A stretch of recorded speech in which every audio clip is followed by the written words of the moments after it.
Hey, October 16th, this is my top 10. I actually didn't end up posting last week's top 10 because I couldn't. I did the top five, and then I'm like, there's like 12 teams that could be the next five. So I'm like, I don't want to do it this week. I'm like, there's six top 25 games this upcoming week, two top 10 games. I'm like, let it play out, and let's see where it is. I'm glad I did it because there was three or four teams that I'm like, I don't know if they're top 10. Every single one of those teams lost. I wasn't sure that Penn State was top 10, lost by 27 to Michigan. I wasn't sure Oklahoma State was top 10, lost. It was a good game. They lost by 3 points to TCU in overtime. I wasn't sure USC was top 10. Close game, lost by 1 point to Utah. But they all lost. The point is, they all lost, and I was not so sure they were top 10 teams. Michigan was the other one. They won. They're top 10. They're actually not. Well, I'll go through my top 10. Number one, Georgia. I still think they're the best team. It's last year, so I don't like to say because they did this last year, but they're the defending national champion.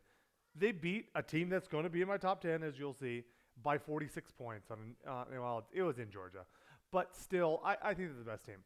Number two, Ohio State. Even though Ohio State has not beaten anyone of significance, they don't have one top 25 win. You just got to look at them. You got to look at the weapons they have on their team. You just know that that's a team that can beat anybody in college football. Anybody. They're number two. Number three, Tennessee. Best victory over Alabama. Have looked good all year, especially offensively. Do I think they're the third best team? Not so sure. They're my number three right now. Number four, Michigan. They beat a team that was in the top 10 in the AP by 27. Jim Harbaugh's a good coach. I mean, he's in the Big Ten. They have only lost like one game in the last couple of years. So they look pretty good. Number five, Clemson. Clemson keeps on winning. They beat Wake Forest in overtime. They won a kind of an ugly game against North Carolina State. I didn't think they looked great last night against Florida State, but they win. But I think it was 6. They keep winning. I don't trust them. I think they're going to lose somewhere along the lines here, but they're number 6. Number 5. Number 6 is Alabama. Honestly, Alabama does not look great this year. Of course they're good. They have the best roster in college football. This is Nick Saban. He's won 6 national titles in the last 13 years. But this specific year, the Texas game, they were outplayed most of the game by Texas. Won on a last-second field goal. Quinn Ewers got hurt in the second quarter. If he hadn't got hurt, would they have won? Texas A&M has the ball first and goal at the 1-yard line, and they're able to get the stop and win the game. Texas A&M scores there. A&M wins. Finally, he caught up to them.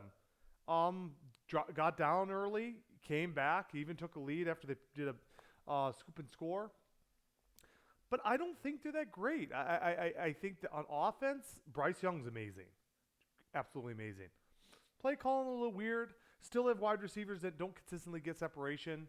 Defensively, really weak in the secondary. Really on the outside. They struggle. Jalen Hyatt had 5 touchdowns. He's a good player, but 5 touchdowns? I think 2 or 3 of them 50-plus yard catches. I don't know. I don't know if it's a playoff team this year. I really don't. I could see them losing to Ole Miss. I could see them. LSU could be possibly a tough game at LSU. They're tough to beat at home, but I don't know. My next 3, it was kind of difficult because I was like, these are my next 3, but how do I order them? 7 TCU, 8 UCLA, 9 Ole Miss. If they all played, I think it's a coin flip. How did I pick who would be 7, who would be 8, who would be 9? Who had the best victories?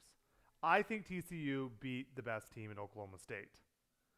Could be an argument that UCLA beat the beast team in Utah, but Oklahoma State has a better record.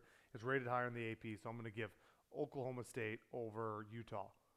So I go 7 TCU, 8 UCLA, and then Ole Miss best victories over Kentucky, which I don't think is as good as Utah or Oklahoma State. So they're 9. Who knows between those 3? My gut would probably take. I don't know. I really don't know.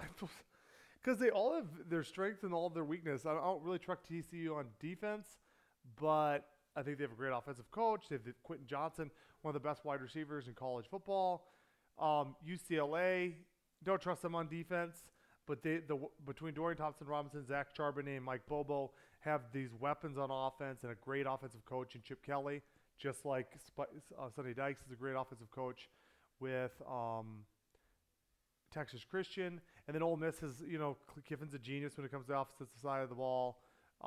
Zach Evans, and they have those explosive guys on offense. And they have a little better defense. I trust Ole Miss's defense, but I actually trust Ole Miss's offense the least. I probably trust TCU's offense the most, but their defense the least, and UCLA would be in between. So number 10, Oregon, my team, the Oregon Ducks. They've looked good since Georgia lost. I don't think they have a quality win. They don't have a top 25 win, and we'll see how good they are this week.